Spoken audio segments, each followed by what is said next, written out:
Slovísko, mestečko Izola. Všetko je v blízkosti. Ubytovanie, bezbariérová pláž, námestičko, potraviny, ktoré sú tiež bezbariérové. Uličky sú kromatické, uzučké, večer rozsvietené. V rezorte Floravare na každej izbe majú stropný zdvihák, elektrické postele, sociálne zariadenie.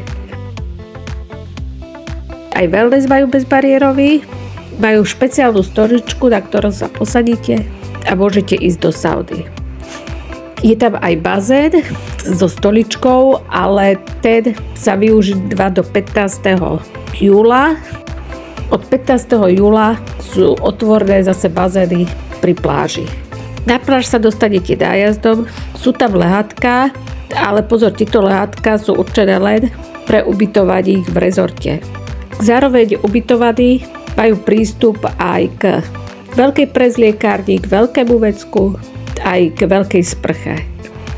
Táto pláž je prístupná aj pre verejnosť, je bezplatná, avšak tu máte možnosť využívať len jedno bezbariérové WC, bazén a pravda, že invalidný vozík do pora.